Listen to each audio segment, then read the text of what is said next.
Et on poursuit avec David Engels. Bonjour et merci d'être avec nous. Bonjour Lieselotte. Alors, il y a quelques jours, Bill Gates a considérablement changé son point de vue officiel sur l'imminence et l'ampleur de la prétendue catastrophe climatique, donnant ainsi raison à tous ceux qui, depuis des années, critiquaient l'écolo-apocalypticisme. D'ailleurs, il est loin d'être le seul oligarque à se détourner progressivement de la gauche politique. Est-ce un tournant pour la droite et allons-nous enfin être réhabilités et écoutés ? En allemand, il y a un célèbre dicton selon lequel la matière fécale, je vous fais grâce de l'expression plus crue, a cette qualité indéniable qu'elle flotte toujours à la surface de l'eau et ne coule jamais. Et je crois que c'est assez finement applicable à la politique.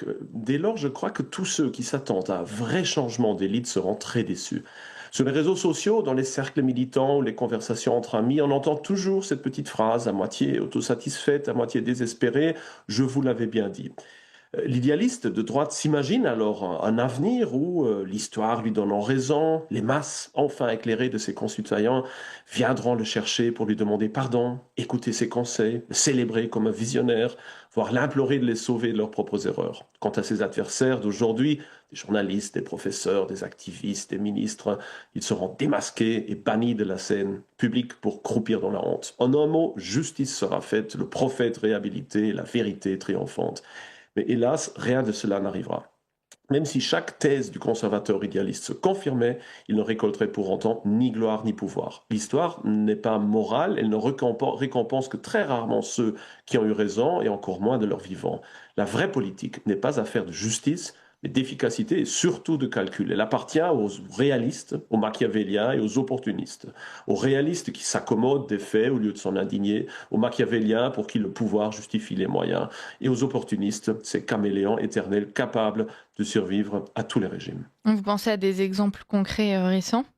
Oui, tout à fait. Souvenez-vous de la pandémie, la prétendue pandémie Covid-19. Combien de voix prudentes, scientifiques ou simplement sceptiques furent bannies des plateaux, censurées sur les réseaux ou ruinées professionnellement pour avoir douté du narratif officiel? Combien d'intellectuels, de médecins ou de journalistes, de tous bords politiques d'ailleurs, avaient alerté sur la disproportion des confinements, sur les atteintes aux libertés, sur les effets indésirables des vaccins ou sur la dérive autoritaire des gouvernements. Et pourtant, lorsque les faits, mois après mois, leur ont donné raison de manière éclatante, lorsque les études ont confirmé la faible létalité du virus pour la majorité de la population, lorsque les aveux sur l'opportunisme des experts, sur la corruption des hommes politiques et sur les profits des laboratoires ont été rendus publics, aucune réhabilitation n'a eu lieu. Pas un mot d'excuse, pas une invitation retrouvée, pas même une reconnaissance implicite. Les responsables sont toujours au pouvoir, les dissidents d'antan le sont toujours, alors que le narratif a changé de manière parfois assez spectaculaire, comme si souvent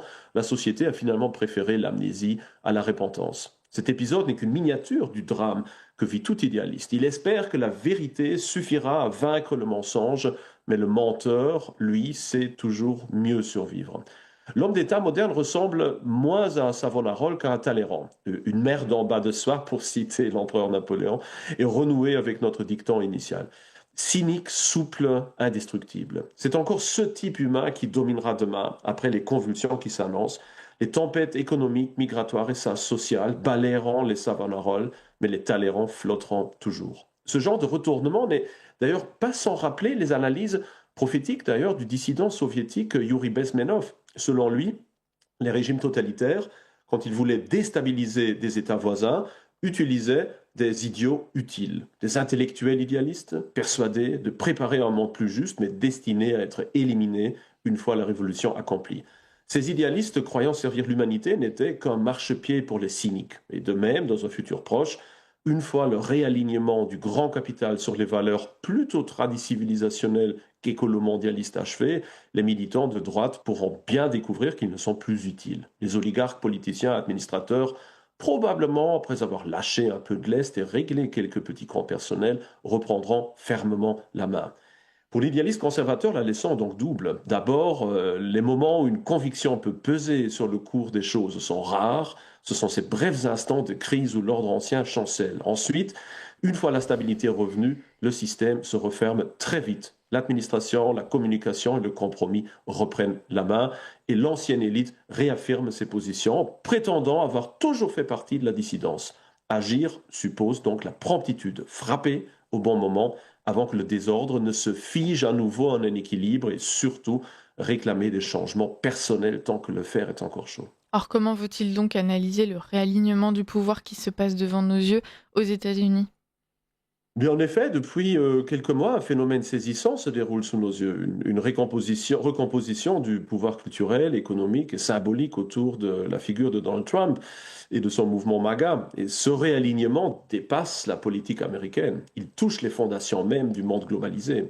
Car le Trumpisme, loin d'être une simple démagogie nationale, est en train de devenir une idéologie du pouvoir hégémonique.